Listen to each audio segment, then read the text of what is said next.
Hey everyone! Today on the plastic canvas I'm going to show you how to highlight and shade when using red.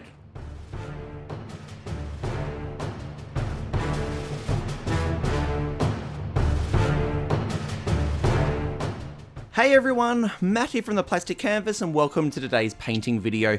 And like I said in the intro, today I'm going to show you how I highlight and shade when using red, and to do this I'll be using Brog here from Gatefall. Now the reason why I'm picking red out in particular to do a video for is because it is a notoriously difficult colour to work with when highlighting and shading. And the main reason for that is because when you go to highlight with red, it sort of makes sense to just kind of add white into it to make it gradually lighter and lighter. But the problem with that is that if you add white to red, well, it becomes pink.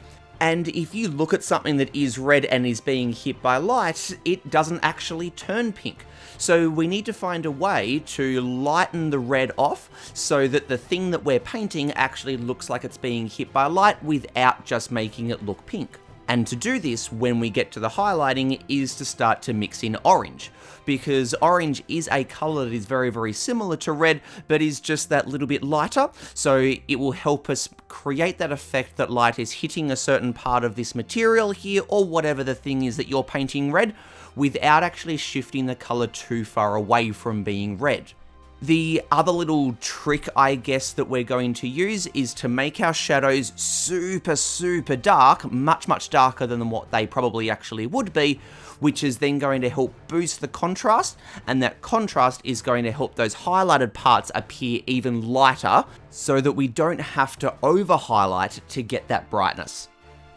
So when I base coated, I used Carnage Red, which is one of my mid-tone reds, and this is really important because we want to start with a colour that's going to leave us plenty of room to go darker, but then also plenty of room to go lighter, because like I said just before, that contrast, so that difference between the darkest part of our shadow and the brightest part of our highlights is super important, because that's what's going to help boost that highlight without us having to go too light.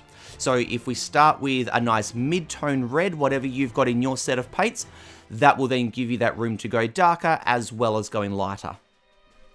And now, as you can see, I've gone on to starting to build up the shadows, and for this I've gone to Bloodstain Red. So this is my darkest red, and I'm building this up over a couple of layers. So I'm just putting it down where I want the shadows to be, and then as you can see just here, I'm then feathering out the edge. So I'm just cleaning off the bristles, and then with the bristles still a little bit damp, I'm just thinning that edge out away from the direction of where I want the shadows to be, so that as that edge gradually becomes thinner and thinner, it allows more and more of the colours underneath to show through, and that's how we're going to get nice smooth blends from one colour to the next.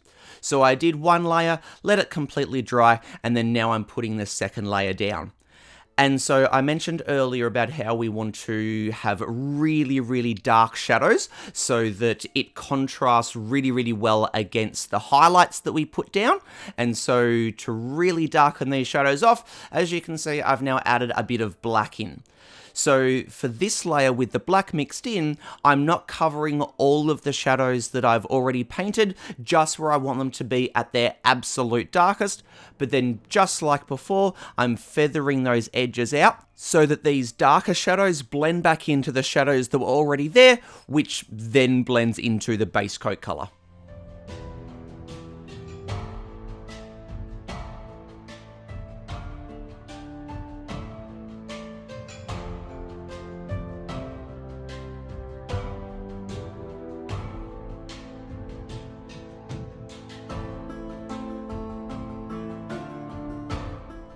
Alright, so now we're going to start to get into the highlighting, and for the first layer of the highlighting I'm using Heraldic Red, which in my set of reds is one step up in terms of brightness from Carnage Red, which was the base coat colour.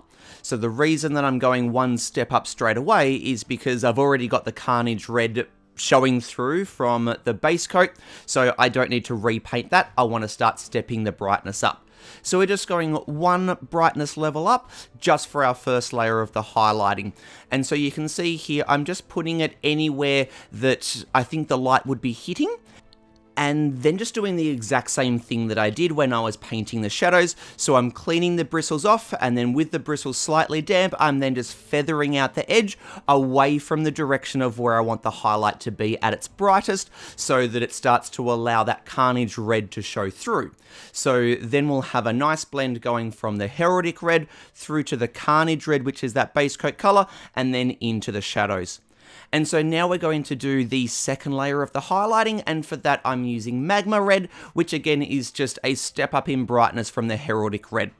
And so I'm going to be laying this down in the same areas that I did with the Heraldic Red, but just reducing the amount of surface area that I'm covering, so it's being reduced towards where I want the highlight to be at its brightest or most intense, and then again just feathering out the edge so that we get those nice smooth blends.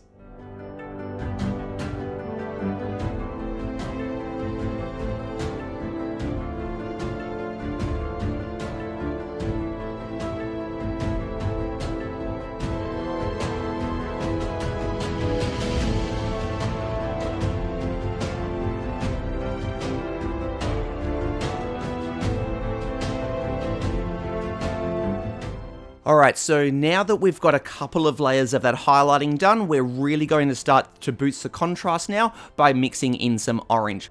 So I'm sticking with the Magma Red, which was the red that I used in the previous layer of the highlighting, but I've now got some Orange Fire from Vallejo mixed in there. For this first layer where the orange is involved, it would be probably like a 60-40 mix where it's mostly the Magma Red, just because I don't want to jump into the orange too quickly, because I do still want to get those nice smooth blends from one layer to the next, but that orange is in there just to now start boosting the contrast. So from here, I'm just going to be repeating the exact same process layer by layer, but just every layer is going to have a bit more of the orange mixed in. So I'll just be mixing in more orange, reducing the amount of surface area that I'm covering, and then feathering out the edge so that it blends nicely into that previous layer. And then mix in more orange and further reduce the amount of surface area. And the amount of times that you repeat these steps just completely comes down to how orange you want to go with your highlights.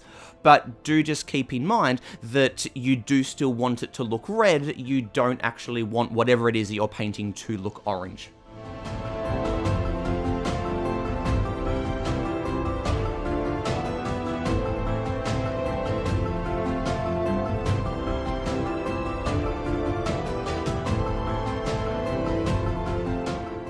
Alright, so there we go, that's how I highlight and shade with red.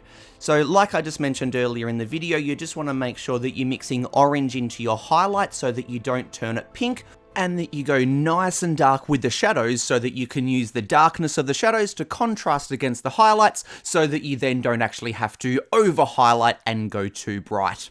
So thank you very much for checking out another one of my videos. I really hope that you enjoyed it and found it useful, and that there's something in there that you can take away and use in your own painting. If you did, I would really appreciate you considering giving this video a thumbs up, as well as hitting the subscribe button if you haven't yet. But that's going to do us for today, so until next time, this is Matt from the Plastic Canvas signing out. Happy painting everyone, cheers.